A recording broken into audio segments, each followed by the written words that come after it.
Hello friends, welcome back to my channel @Pymet। आइए पढ़ें सीखें, बायोलॉजी प्रिपेयर करें अपने एंट्रेंस एग्जाम के लिए, competitive एग्जाम के लिए with competitive biology @Pymet। So before starting the video, do not forget to like, share and subscribe। जैसा कल मैंने बात की थी, जो हम वीडियो लेकर आए हैं अब competitive biology Pymet में, आज की वीडियो हमारी रहने वाली है on the topic aneuploidy. So basically हम यहाँ पर प्रॉपर फोकस करेंगे सिर्फ इस टॉपिक पे, एन्यूप्लॉइडी होती क्या है। इससे पहले हमने एक टॉपिक पढ़ा था पॉलीप्लॉइडी, ठीक है। तो इन दोनों में डिफरेंस भी ज़रूर आता है, आपको पता होना चाहिए, क्योंकि इससे भी कुछ क्वेश्चंस जो हैं आ सकते हैं कि इनमें डिफरेंस क्या है, पॉलीप्लॉइडी क्या होती है, एन्यूप्लॉइडी क्या होती है, आपको पता होना चाहिए, ठीक है। तो पॉलीप्लॉइडी में हमने क्या कहा था कि यहाँ चेंज आएगा क्रोमोसोम में, ठीक है। चेंज आता है दोनों के अंदर ही, क्रोमोसोम के नंबर में चेंज आता है, तो change in whole set copy of chromosome, ठीक है। अगर पूरा का पूरा कॉपी नंबर जो है क्रोमोसोम का वही बदल जाता है, या फिर हम बात करें जीनोमिक कंटेंट ही बदल जाता है, डबल हो जाता है, ट्रिपल हो जाता है, कभी कभी हेक्साप्लॉइड भी बन जाते हैं। So change in whole copy of chromosome, ठीक है। होल सेट, अगर बात करें whole set copy of chromosome, तो इसको हम क्या बोलते हैं, पॉलीप्लॉइडी। इसको हम क्या कह रहे थे, कल हम बात कर रहे थे ना पॉलीप्लॉइडी, तो ये पॉलीप्लॉइडी। अगर हम एन्यूप्लॉइडी के बारे में बात करें तो एन्यूप्लॉइडी क्या था, एन्यूप्लॉइडी क्या है जो आज हम बात करने वाले हैं। एन्यूप्लॉइडी में जो चेंज है, चेंज इन वन और टू नंबर ऑफ क्रोमोसोम, मतलब अगर क्रोमोसोम में चेंज होना है तो एक या दो क्रोमोसोम जो है वो चेंज हो जाएंगे। चेंज इन वन और टू नंबर ऑफ क्रोमोसोम, ठीक है। आइदर इट इज एडिशन और इट इज डिलीशन क्रोमोसोम, ठीक है। सो क्रोमोसोम के नंबर में जो चेंज है वो पूरी सेट ऑफ कॉपी में नहीं है, एक या दो में है। तो या तो addition, either it is by addition, ठीक है, या तो एक पूरा सेट में एक क्रोमोसोम का नंबर ऐड हो जाएगा, आइदर एडिशन और डिलीशन, ठीक है। If there is an addition of chromosome, एक क्रोमोसोम ऐड हुआ है, तो इसको हम बोलते हैं हाइपर पॉलीप्लॉइडी।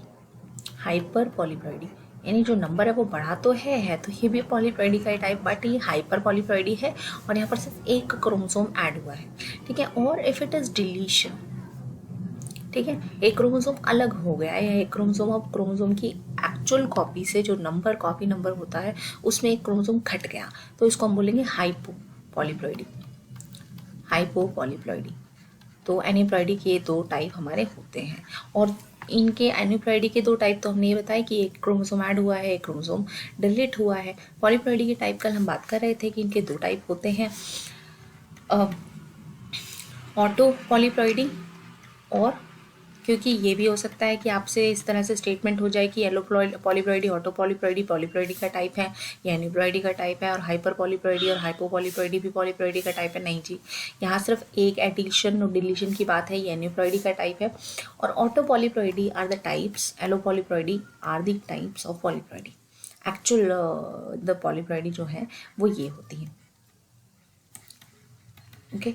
सो ऑटो पॉलीप्लॉइडी और ऑलो पॉलीप्लॉइडी में भी डिफरेंस ये था कि ये सेम स्पीशीज़ के अंदर ऐसा होता है और ये रेयर है नेचर में, इसीलिए इसको आर्टिफिशियली करना पड़ता है। एलो पॉलीप्लॉइडी जो है वो नेचर के अंदर भी होता है और आर्टिफिशियली भी करते हैं। ये विद इन डिफरेंट स्पीशीज़ होता है, जहाँ पर हाइब्रिडाइजेशन होता है, डिफरेंट स्पीशीज़ ही हम इसमें क्या कहते हैं करवा लेते हैं। डिफरेंट स्पीशीज़ से हाइब्रिडाइजेशन मेथड से पॉलीप्लॉइडी करवा ली जाती है। एन्यूप्लॉइडी और पॉलीप्लॉइडी में एक डिफरेंस ये भी है कि यहाँ पर जो ऑर्गेनिज्म जिसके अंदर पॉलीप्लॉइडी होती है उनका फिजिकल फॉर्म या फिनोटाइप जो होता है वो नॉर्मल रहता है। आपको उसके फिनोटाइप नॉर्मल रहेगा, उसके फिनोटाइप नॉर्मल रहेगा और ऑर्गेनिज्म पे ज़्यादा फर्क नहीं पड़ेगा। वो एक यूनिक कैटेगराइजेशन ज़रूर हो सकता है, but not with disease. But aneuploidy की वजह से जो मैमल्स, जो प्लांट्स प्रोड्यूस होते हैं, they bound to get the disease, ठीक है। सो यहाँ पर डिजीज्ड फिनोटाइप हो जाता है, डिजीज्ड फिनोटाइप हो जाता है। That is the main thing जो एन्यूप्लॉइडी में आज हम पढ़ने वाले हैं कि किस तरह से डिजीज होती हैं। Polyploidy is majorly seen in plants, ठीक है, and rarely in animals. Animals में भी ऐसा नहीं कहेंगे कि पॉलीप्लॉइडी तो होती ही नहीं है, बिल्कुल होती है, लिवर सेल्स में होती है, ठीक है। Liver cells have polyploidy.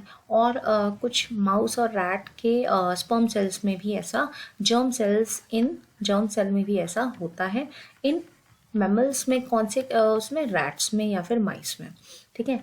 Mouse में आप ये देख सकते हैं जर्म सेल्स में पॉलीप्लॉइडी। बट ये एक ऐसा मेथड नहीं है जिसको हम आर्टिफिशियली जो है पॉलीप्लॉइडी करवाए मैमल्स में, और नेचर भी इसको सपोर्ट नहीं करता, क्योंकि plant can have the other mode of reproduction to continue their generation.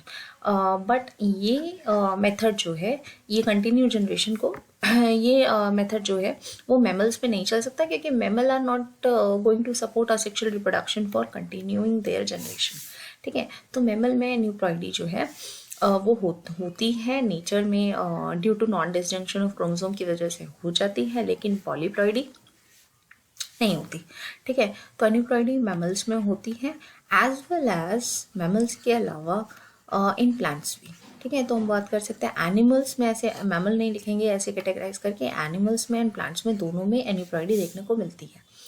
Fourth difference polyploidy और एनीप्लॉइडी के बीच में ये रहेगा कि जो आपका पॉलीप्लॉइडी है उसमें कोई स्पिंडल फॉर्म ही नहीं होता, ठीक है। वहाँ पर स्पिंडल फॉर्मेशन ही या तो रोक देते हैं या नेचुरली ही रुक जाती है। सो सेल डिवीजन को रोकने के लिए कॉल्चिसिन का भी इस्तेमाल किया जाता है यहाँ पर, ताकि डायरेक्टली क्रोमोसोम डबलिंग अप हो जाए। और ऐसा क्यों होगा कि क्रोमोसोम डबलिंग अप हो जाए, क्योंकि कोई भी स्पिंडल ही नहीं बना तो डिवीजन तो होगी ही नहीं, सारे के सारे क्रोमोसोम जो है वो एक ही सेल में चले जाएंगे। बट यहाँ पर स्पिंडल फॉर्मेशन होता है, ठीक है। यहाँ स्पिंडल फॉर्मेशन तो ज़रूर होता है, लेकिन जब स्पिंडल फॉर्मेशन होता है और डिवीजन होने वाली होती है तो क्रोमोसोम इक्वेटोरियल प्लेट से पोल पर नहीं जा पाते, तो यहाँ पर नॉन डिसजंक्शन हो जाती है। स्पिंडल फॉर्मेशन होता है but non disjunction of chromosome यहाँ होती है, ठीक है। यानी क्रोमोसोम एक दूसरे से अलग नहीं हो पाते, नॉन डिसजंक्शन इन होमोलोगस क्रोमोसोम। होमोलोगस क्रोमोसोम में यानी मेटाफेज 1 में या फिर मेटाफेज स्टेज पे होमोलोगस क्रोमोसोम आपस में अलग अलग नहीं हो पाते। और ऐसा ज़रूर इसलिए भी होता है क्योंकि कुछ क्रोमोसोम की स्पीड जब वो पोल पे जा रहे होते हैं तो कम होती है, तो पीछे हो जाते हैं। It is also due to laggards, ठीक है, ऑल्सो ड्यू टू लगार्ड्स। अब ये लगार्ड्स क्या भला है, लगार्ड्स, ठीक है। तो ये आपकी डीप टर्म है, क्योंकि ऐसे भी आ सकता है लगार्ड क्या होता है। लगार्ड हम उन क्रोमोसोम को कहते हैं which are lagging behind, lagging पता है ना, जो पीछे रह जाते हैं। कुछ क्रोमोसोम जो हैं वो लगार्ड्स की तरह होते हैं, वो पीछे रह जाते हैं, वो डिवाइड नहीं हो पाते, ऐसा होता है एनीप्लॉइडी में। So these are the differences in polyploidy and aneuploidy. अब चलते हैं अपने मेन टॉपिक पे, एनीप्लॉइडी। सो एनीप्लॉइडी क्या है? एनीप्लॉइडी मैंने स्टार्ट तो यहाँ कर दिया था अभी। एनीप्लॉइडी क्या है? एनीप्लॉइडी एक क्रोमोसोमल डिसऑर्डर है, where a type of chromosomal disorder in animals and also in plants. So aneuploidy के अंदर क्रोमोसोमल डिस्ट्रीब्यूशन इस तरह से होती है कि यहाँ पर क्रोमोसोम नंबर चेंज हो जाता है, ठीक है, बाय 1 और by 2। So by 1 either it is addition और इट डिलीशन। जब एडिशन होगा तो होगा हाइपरप्लॉइडी और डिलीशन होगा तो हाइपोप्लॉइडी। अब एनीप्लॉइडी के टाइप अलग अलग होते हैं, हम इनको कैटेगराइज आपके पास इस तरह से हो सकता है कि बोला जाए कि क्रोमोसोमल, अगर क्रोमोसोम ये है 2n, इस बार एस्ट्रेट में भी इस तरह का क्वेश्चन था, तो अगर ये है 2n नहीं पिछले बार था ऐसा, अगर ये है 2n-2 तो ये क्या है, इसको हम क्या बोलेंगे, किस तरह की एनीप्लॉइडी है? इसको हम कहते हैं नलीजोमी, ठीक है, नलीजोमी। अभी मैं इसको आइडेंटिफाई करना सिखाऊंगी कि क्यों ये नलीजोमी रहा, ठीक है। फिर अगर ये रहे 2n-1 तो ये क्या है, ये मोनोजोमी है, ठीक है। फिर इसमें बोलें कि ये क्या है, अगर 2n-2 रहे तो ये क्या है, नहीं सॉरी 2n-2 तो हो गया, 2n+1 रहे तो ये क्या है, 2n+1 होगा trisomy, which is very much important and very like यहाँ से ही बहुत सारी डिजीज अक्रंस होती हैं, ठीक है। देन अगर ये आपका 2n+2 रहे, ठीक है, तो ये क्या है, ये टेट्राजोमी है, ओके। अब यहाँ पर क्रोमोसोम नंबर क्या हो जाते हैं, देखिए 2n का मतलब होता है actual set copy of the chromosome. Human being में अगर देखें तो ये होता है 46 यानी 23 का डबल, ठीक है। बेस लाइन क्या होती है क्रोमोसोम की, n यानी आपका 23, डबल हो गया यानी 46। सो 46 में से 2 माइनस हो गए, तो एक्चुअली यहाँ पे कितने क्रोमोसोम होंगे? 46 माइनस 2, यानी क्रोमोसोम का नंबर हमारा यहाँ पे क्या है? ठीक है, 46 माइनस 2, यानी एक्चुअली यहाँ पर नलीजोमी में क्रोमोसोम कितने रह गए? 44। ठीक है, यहाँ हमारा 46 का मतलब है कि कितने पेयर ऑफ क्रोमोसोम है? 23। ठीक है, सारे क्रोमोसोम का काम अलग अलग होता है, कुछ कोई प्रोटीन बनाते हैं, कोई प्रोटीन बनाते हैं। 22 are the autosomal one and 1 is 6 chromosome, 1 pair is of 6 chromosome. So nullisomy में क्या होगा? एक पेयर ही गायब हो जाएगा, तो एक पूरा पेयर गायब हो गया यानी 2 क्रोमोसोम चले गए, तो इसीलिए इसको हम कह रहे हैं 2n-2, यानी आपके एक्चुअल सारे पेयर में से एक पूरा का पूरा पेयर गायब है, तो इसको हम कहेंगे नलीजोमी। ठीक है, इससे रिलेटेड कोई डिजीज एज सच नहीं है, बट अगर हम आगे चलते हैं मोनोसोमी में, मोनोसोमी में क्या हो रहा है? 2n इज 46, ठीक है, -1, तो यानी आपका नंबर बना 45। यहाँ पर पूरे पेयर में से, यानी जो एक पेयर है उसमें से एक क्रोमोसोम गायब है। ठीक है, पूरा पेयर कितना है? 23 का पूरा पेयर है, उनमें से एक पेयर का एक क्रोमोसोम गायब है। ठीक है, तो एक क्रोमोसोम गायब है, तो कितने टोटल क्रोमोसोम हो गए? 45 रह गए। मोनोसोमी से रिलेटेड डिजीज है टर्नर सिंड्रोम। ठीक है, Turners syndrome. So scientist H.H. Turner ने इसको डिस्कवर किया था, टर्नर सिंड्रोम को। ठीक है, इट इज, और सो अब इससे डिजीज के आपको क्या आइडेंटिफाई करना है? So Turner syndrome is basically in the female infant. ठीक है, फीमेल इन्फेंट में होता है, और ये आपका सेक्स रिलेटेड क्रोमोसोमल म्यूटेशन है, सेक्स रिलेटेड क्रोमोसोमल म्यूटेशन है, विच इज एट, ठीक है, किस क्रोमोसोम पे रहेगी? सेक्स रिलेटेड क्रोमोसोमल म्यूटेशन जो कि x chromosome of x chromosome पे। ठीक है, क्या इनका फिनोटाइप, क्या इनका जीनोटाइप क्या रहेगा? क्रोमोसोम का जो जीनोटाइप रहेगा वो आपका रहेगा either it is chromosomal XO। ठीक है, so female are with the genotype क्या रहेगा? इनका XO। ठीक है, अब ये XO बना किस तरह से? ठीक है, ये XO कैसे आया होगा हम आगे अभी इस पे देखते हैं। सो जो XO जीनोटाइप टर्नर सिंड्रोम में आता है वो आपका किसी भी मतलब जीनोटाइप XO बन के आता है, दैट इज इन जाइगोट में ये बना। अब ये जाइगोट में बना कैसे होगा? Either it is with the abnormal mating between abnormal egg and normal sperm. So abnormal egg और नॉर्मल स्पर्म दोनों के अंदर कोई ना कोई गैमेट रहा होगा। एबनॉर्मल एग में जो है यहाँ पर एक एबनॉर्मल एग जो है वो बना किस सेल से होगा, यानी उसका गैमेट किससे हुआ होगा, किस फॉर्म होगा, जिसमें एक एक्स क्रोमोसोम होगा और एक कोई क्रोमोसोम नहीं होगा, तो उसको हम O से कैटेगराइज करेंगे। और जो नॉर्मल स्पर्म है वो किससे बना होगा? एक्स से, नॉर्मल एक्स और नॉर्मल वाई से। ठीक है, अब जब ये मेट करेंगे, यानी ये जो एबनॉर्मल एग और नॉर्मल स्पर्म जब ये दोनों के दोनों क्रॉस करेंगे तो क्या बनाएंगे? एक जाइगोट बनाएंगे विद XO। ठीक है, ऐसे फीमेल में केवल एक एक्स क्रोमोसोम होता है, दूसरा एक्स क्रोमोसोम नहीं होता। Here the female lack Barr bodies, कोई बार बॉडीज नहीं होते। ये बार बॉडीज क्या भला है? ठीक है, so basically X chromosome, Y chromosome जो होते हैं वो सिर्फ मेलनेस डिफाइन करने के लिए होते हैं, और एक्स क्रोमोसोम जो होते हैं उनके पास ओवेरियन डिफ्रेंसिएशन के साथ साथ और भी बहुत सारे ऑटोसोमल काम और बहुत सारे काम फीमेल एंड मेल डेवलपमेंट के लिए होते हैं। But male have only one X chromosome and female have both the chromosome which are X। तो काम डबल ना हो जाए, कुछ और अलग फीचर्स ना आ जाए, इसीलिए एक एक्स क्रोमोसोम फीमेल में साइलेंट रहता है in the form of bar body. ठीक है, बट क्योंकि यहाँ पर तो ऑलरेडी एक एक्स क्रोमोसोम साइलेंट है ही नहीं एक्स क्रोमोसोम, तो इनके पास तो कोई बार बॉडी नहीं होती। टर्नर सिंड्रोम में जो फीमेल होती है उनके पास कोई बार बॉडी नहीं होती। ठीक है, अच्छा ये पहला केस था। दूसरा केस कैसा हो सकता है XO बनने का? दूसरा केस हो सकता है कि अगर नॉर्मल स्पर्म रहे, नॉर्मल एग रहे, नॉर्मल एग सेल जो है उसमें एक्स क्रोमोसोम होगा। ठीक है, और एबनॉर्मल स्पर्म रहे, एबनॉर्मल स्पर्म जो है वो बना होगा बाय द म्यूटेशन, उसके अंदर वाई तो होगा पर एक्स क्रोमोसोम नहीं होगा, और जब ये दोनों मेट करेंगे तो अगेन वो जाइगोट बनाएंगे विद XO। ठीक है। So they have no Barr bodies, क्योंकि इनके पास एक ही एक्स क्रोमोसोम है और इस वजह से there lack any ovarian development. Rudimentary ovary बनेगी, या तो ओवेरी नहीं बनेगी या तो रूडिमेंट्री ओवेरी बनेगी, ठीक है। और ओवेरी अगर नहीं है या फिर ओवेरी जो है वो अंडर डेवलप्ड बन रहे हैं तो एक्सेल भी प्रॉपर प्रोड्यूस नहीं होंगे। लैक सेकेंडरी सेक्सुअल डेवलपमेंट, कोई सेकेंडरी सेक्सुअल डेवलपमेंट भी जो है वो रिड्यूस फॉर्म में होंगी और सेकेंडरी सेक्सुअल डेवलपमेंट नहीं होगी, ठीक है। और भी बहुत सारे जो सेकेंडरी सेक्सुअल डेवलपमेंट के अंदर आते हैं, चेंजेस आते हैं, वो सारे नहीं होंगे।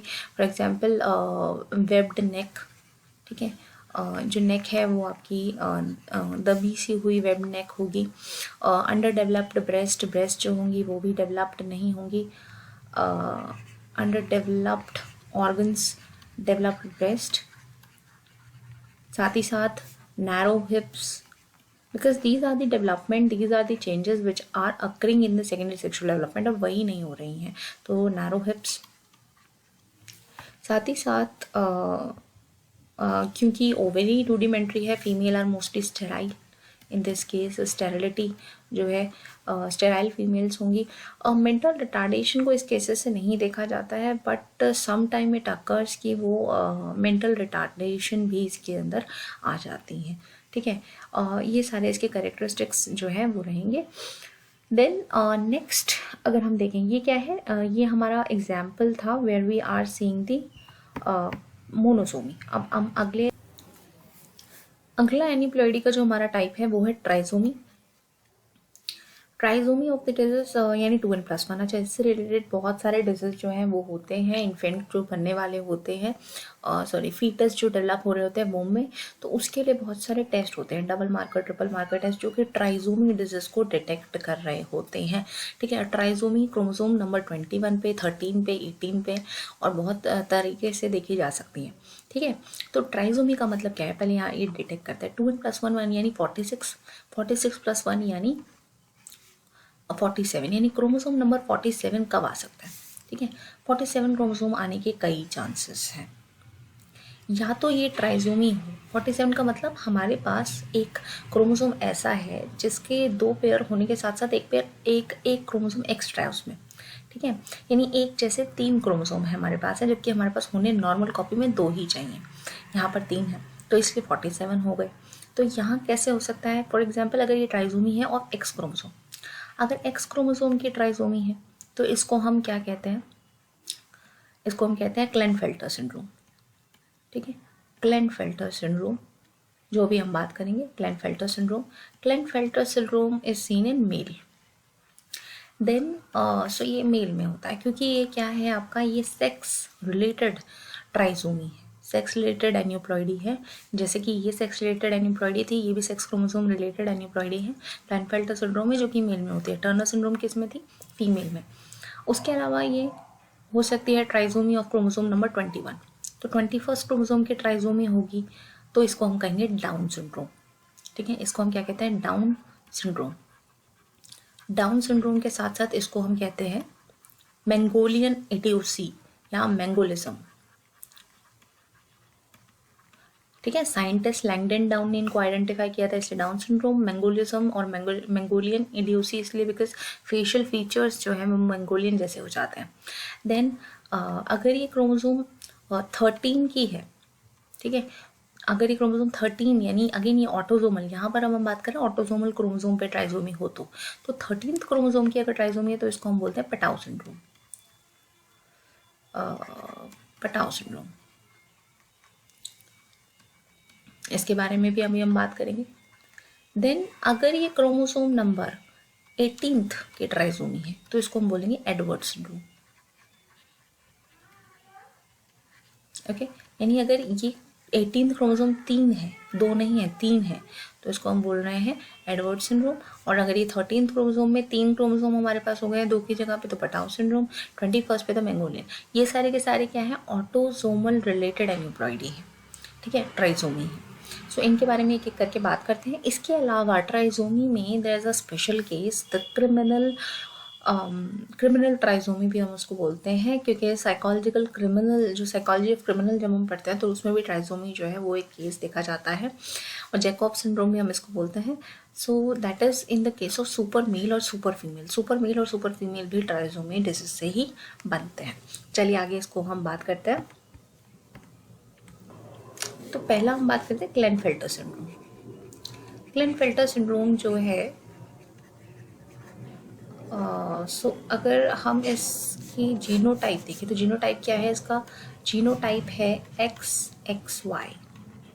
Okay, so genotype is XXY। ये XXY कैसे बना होगा? ये XXY जो है एबनॉर्मल एक्सेल, ठीक है, which is having 2X chromosome. Generally gamete में एक ही X क्रोमोसोम होता है, लेकिन इसमें दोनों के दोनों X क्रोमोसोम आ जाए।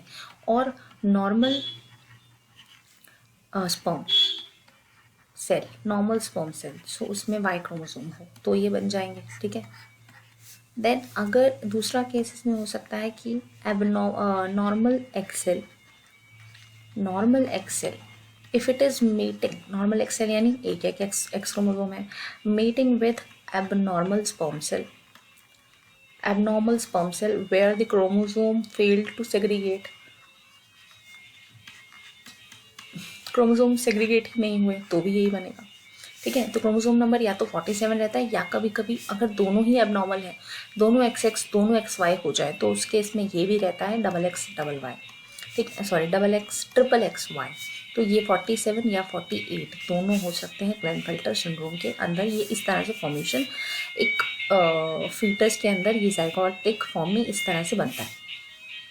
क्लाइनफेल्टर सिंड्रोम इफेक्टेड चाइल्ड और इफेक्टेड इन्फेंट जो है उसके अंदर क्या इफ़ेक्ट्स दिखेंगे, क्या सिम्टम्स दिखेंगे? Klinefelter syndrome is identified in male, ठीक है, मेल्स में होता है। Male having underdeveloped breast, and इसको हम एक स्पेशल टर्म देते हैं गायनेकोमेस्टिया, और ये कभी कभी अलग से पूछ ली जाती है because it is a name, ठीक है। Gynaecomastia, underdeveloped breast, lack secondary sexual characteristics जो है लैक, और एबनॉर्मल या फिर बोलें कि रिड्यूस्ड सेकेंडरी सेक्सुअल कैरेक्टरिस्टिक्स जो है, रिड्यूस्ड सेकेंडरी सेक्सुअल कैरेक्टरिस्टिक्स रहेंगे। वॉइस जो होगी, because it is having more X, so voice जो होगी, voice will be like females, characteristics are just like the females, mostly the characteristics female की तरह ही जो है वॉइस रहेगी।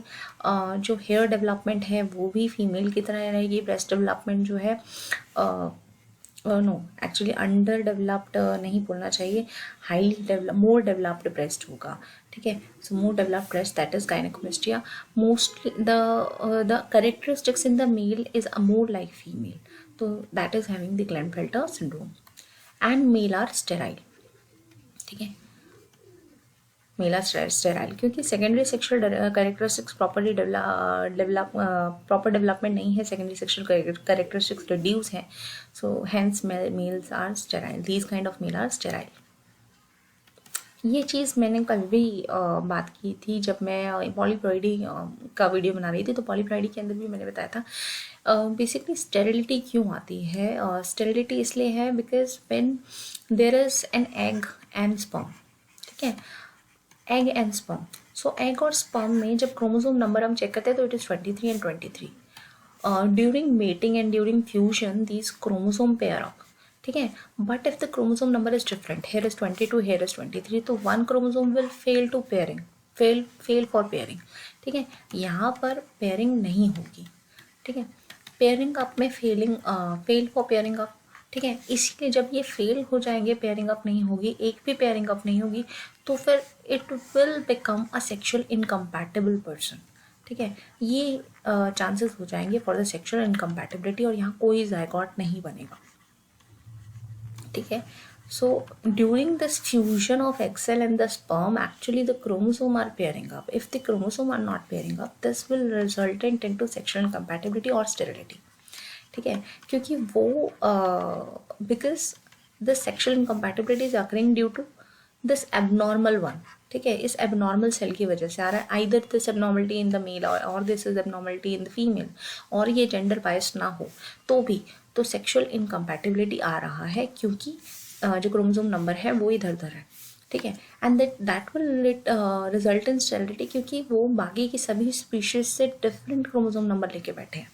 ठीक है, और वो पॉलीप्लॉइडी के केस में भी रहता है, एनीप्लॉइडी के केस में भी रहता है, and it will result in the sterility, क्योंकि क्रोमोसोम पेयरिंग अप हो ही नहीं रही है। ठीक है, so that's how it can be explained. Next जो हमने ट्राइजोमी देखी, that is in Down syndrome, most talked because this is in infant and this is in developing foetus, और ये आपके double marker triple marker test से भी identify किया जाता है। पोस्ट प्रेगनेंसी 2nd और 3rd मंथ में आइडेंटिफाई कर लिए जाते हैं। ऑल्सो 5.5 मंथ में भी चेक किए जाते हैं, because the child which developed with the Down syndrome may dies in within 6 months of age. So 6 months of age में ही they might die, or if they are developing, if they are growing, ठीक है, then they have severe mental retardation, backbone problem and many other health problems. So that's why they are identified in the genetic test. Genetic test में ही identify कर लिए जाने ज़रूरी हैं, so that a life can be saved, or a life can be saved from the burden one. ठीक है, तो down syndrome जो है, इसीलिए जब भी आइडेंटिफाई किया जाता है फीटस में, देन दे आर मोर और less to be aborted. Then चलिए आगे बात करते हैं डाउन सिंड्रोम होता क्या है। Down syndrome is trisomy of chromosome number, ठीक है, इसको हम कहते हैं trisomy of 21st chromosome. 21st chromosome की ट्राइसोमी हम इसको बोलते हैं। इसके कई नाम भी हैं। लैंगडन डाउन, यानी जो साइंटिस्ट थे लैंगडन डाउन, उन्होंने इसको आइडेंटिफाई किया था, इसलिए डाउन सिंड्रोम। मेंगोलियन सिंड्रोम भी बोलते हैं, because the eyelid are of Mongolian shape, इसलिए डाउन सिंड्रोम बोलते हैं। 21st क्रोमोसोम यानी 21st क्रोमोसोम जो है उसके उसमें इस तरह से 21st क्रोमोसोम के 3 कॉपी हमारे पास हो जाती हैं, जबकि होनी कितनी चाहिए थी, केवल 2। ठीक है, 1 मेल से 1 फीमेल से। अब इधर दोनों मेल से आ रही हैं, एक फीमेल से आ रही हैं, ऐसा भी हो सकता है एक मेल से आ रही है, 2 फीमेल से आ रही हैं। ठीक है, so it is unbiased to male and female, क्योंकि ये ऑटोसोमल क्रोमोसोम की ट्राइसोमी है। अब इसमें होता क्या है, ठीक है, the infant which is produced, जो इन्फेंट प्रोड्यूस होगा उसमें 47 क्रोमोसोम होंगे। ठीक है, 47 क्रोमोसोम होंगे, और 47 क्रोमोसोम होने की वजह से they have following features. Broad forehead, ठीक है, फोरहेड जो है वो broad forehead. Mouth is generally open, जो मुंह है वो हमेशा खुला ही रहेगा, ओपन माउथ। ठीक है, ज़्यादातर इस तरह से खुला ही रहेगा। टंग जो है वो फ्यूरोड टंग, मुड़ी हुई फ्यूरोड टंग जो है वो होगी, फोल्डेड टंग जो है रहेगी। देन आईलिड जो है वो भारी भारी होंगी।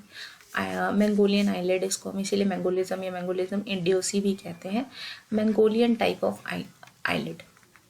ठीक है,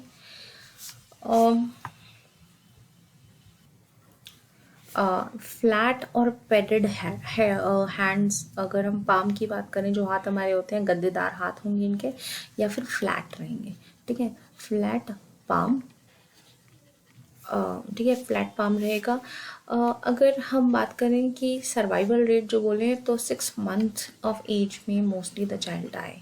ठीक है, 6 months ऑफ एज, ज़्यादातर ज़्यादा नहीं रहती, इफ़ दे सर्वाइव। ठीक है, अगर वो सर्वाइव करते हैं then they can pass on the disease in the next generation. 50% chances हैं कि वो पास ऑन करेंगे, 50% नहीं है। 50% of chances are there. If they are marrying with a normal person then they are 50% of chances. Then Down syndrome होता किस वजह से, ठीक है, डाउन सिंड्रोम के 2 वजह है, एक वजह नहीं है। डाउन सिंड्रोम की एक तो वजह है नॉन डिसजंक्शन।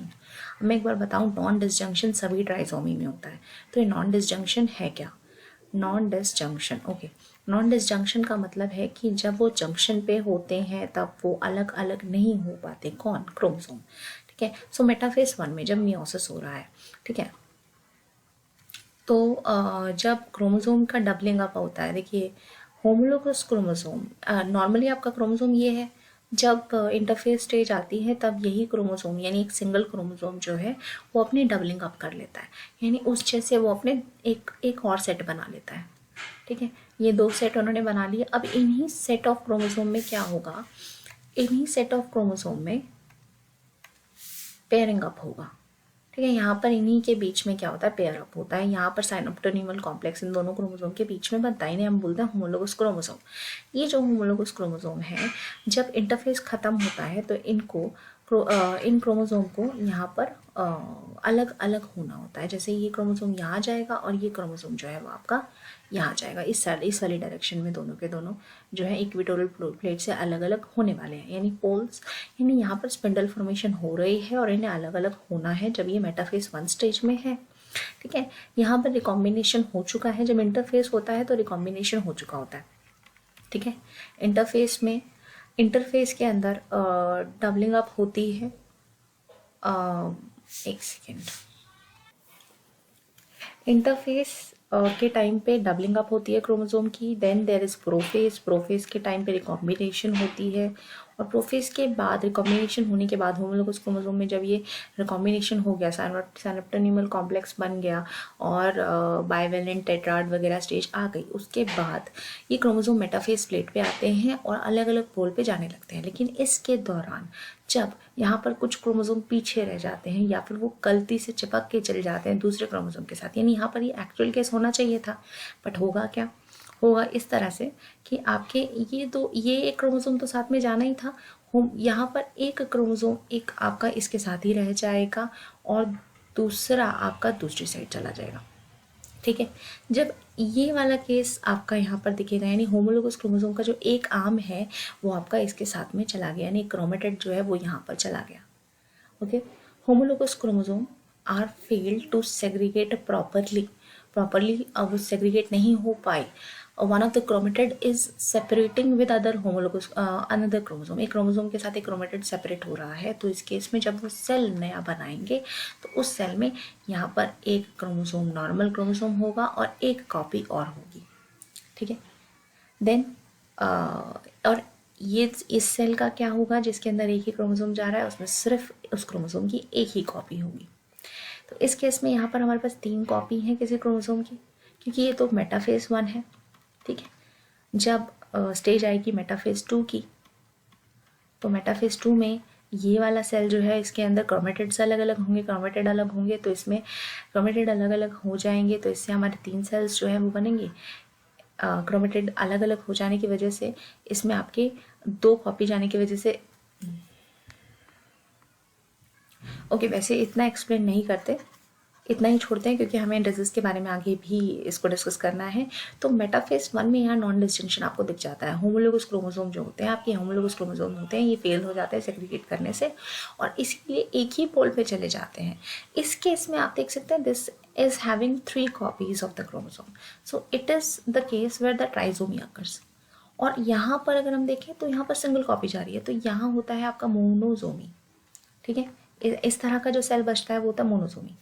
एक और केस की वजह से होता है, सिर्फ नॉन डिसजंक्शन ही रीज़न नहीं होता, एक और रीज़न होता है ट्राइसोमी होने का, दैट इज रॉबर्टसोनियन ट्रांसलोकेशन। रॉबर्टसोनियन ट्रांसलोकेशन के अंदर chromosome number 14 and chromosome number 21 के लॉन्ग आर्म साथ में जुड़ जाते हैं and this is also the case of trisomy. ठीक है, वो भी क्या है, रिजल्टेंट होता है ट्राइसोमी में।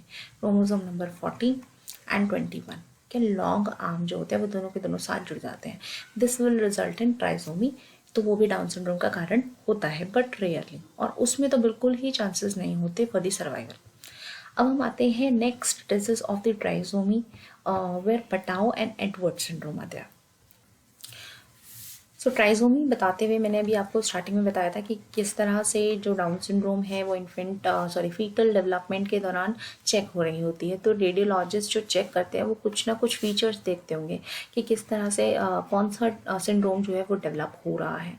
सो they have some list of the things, ठीक है, जो हम इनके सिम्टम्स में देखते हैं। एडवर्ड सिंड्रोम जो है वो ट्राइसोमी है at the 18th chromosome, 18th chromosome की ट्राइसोमी है, जहाँ पे क्रोमोसोम नंबर 18 हमारे पास 3 कॉपी के अंदर होता है। तो क्रोमोसोम नंबर में अगर हम देखें तो 47 ही क्रोमोसोम रहेंगे इसके अंदर। फिर सो नॉर्मल ट्राइसोमी के हिसाब से तो यही रहेगा क्योंकि ये भी ऑटोसोमल है जिस तरह से ट्राइसोमी नंबर 21 रहा।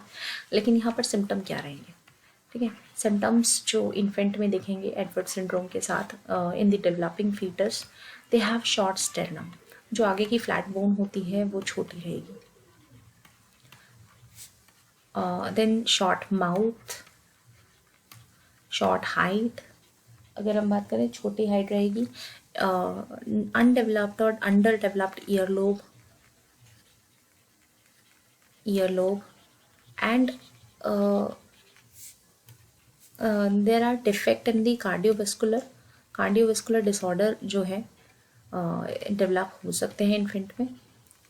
Cardiovascular disorders as well as the kidney disorders जो हैं they can be developed. Kidney disorders in the infants can be developed in Edwards syndrome. This is seen in the Edwards syndrome. Then there is another syndrome also, Patau syndrome.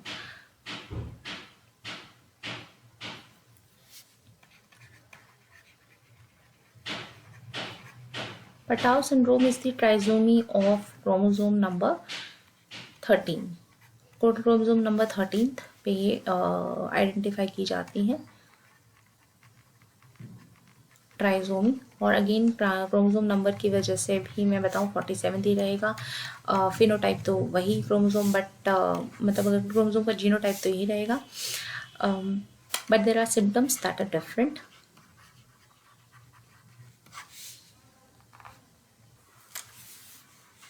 The fetus that is developing is having lower development of the brain, तो mentally retarded होंगे। और cleft lips, अगर identification feature देखें तो cleft lips and there will be small mandibles.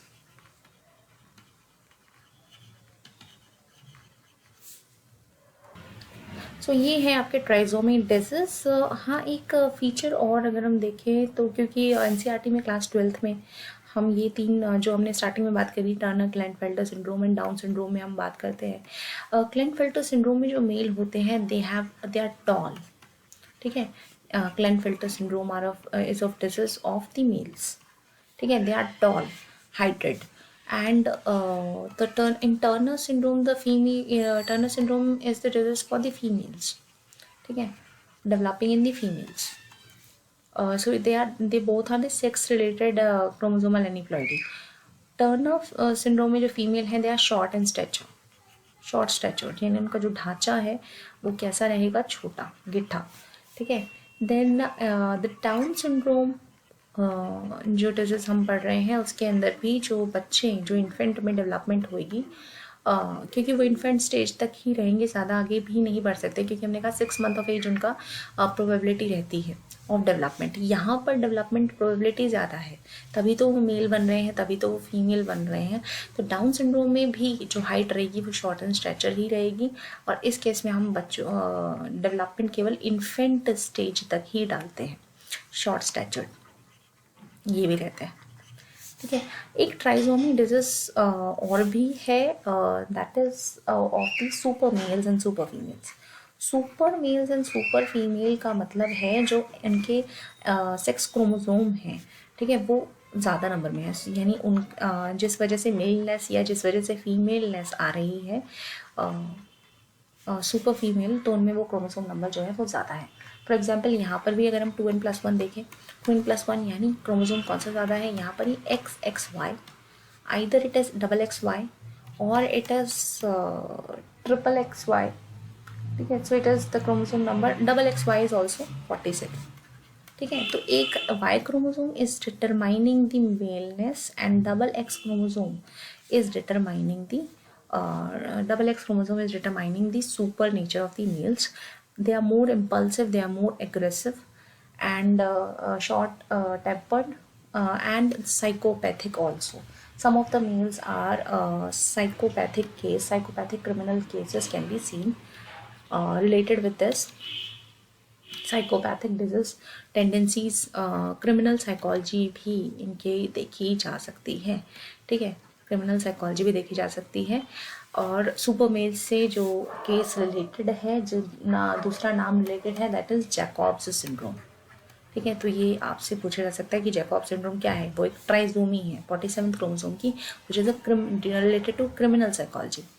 In super females, again, when they are having more X chromosomes, so 2X normal male, normal female, triple X or tetra X, then it is super females. ठीक है, trisomy disease यहाँ से खत्म होती है। एनिप्लॉइडी का एक और एग्जाम्पल रहता है टेट्राजोमी। टेट्राजोमी का मतलब क्या है? टेट्राजोमी का मतलब है वेयर इट इज 2n+2।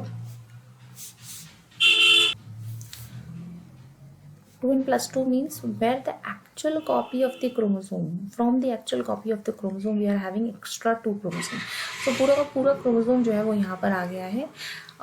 पूरा का पूरा क्रोमोसोमल सेट जो है वो एक ही सेल में चला गया, दूसरे क्रोमोसोम में कुछ भी नहीं है, तो उस हिसाब से 2n+2। तो 2n+2 से क्या हो जाएगा? सो इट इज़ टेट्रासोमी, यानी 46+2 दैट इज़ 48। अच्छा, अगर हम बात करें नॉन डिसजंक्शन से कौन से पेयर बने होंगे, नॉन डिसजंक्शन से पेयर कौन कौन से बने होंगे? नॉन डिसजंक्शन से अगर डिवीजन के दौरान एक सेल ट्राइसोमी रहता है तो दूसरा सेल डेफिनेटली क्या रहेगा? डिवीजन के कारण, नॉन डिसजंक्शन के कारण दूसरा सेल डेफिनेटली रहेगा मोनोसोमी। और डिवीजन अगर प्रॉपर नहीं हुई है और उसमें एक सेल टेट्राजोमी बन जाता है तो दूसरा क्या बन जाएगा? अपने आप ही नलीजोमी, राइट? ओके, क्योंकि अगर एक क्रोमोसोम में 3 सेट आ गए तो दूसरा जो सेल उसमें बना होगा उसमें एक सेट बचा होगा, right? So if it is 2n+1 then this 2n-1। और अगर यहाँ पर दोनों क्रोमोसोम की कॉपी एक ही सेल में आ गई, ठीक है, तो ये 2n+2 और उसमें 2n-2। ठीक है, so that's all about the aneuploidy. Thank you. If you like the video, do not forget to like, share and subscribe. Thank you.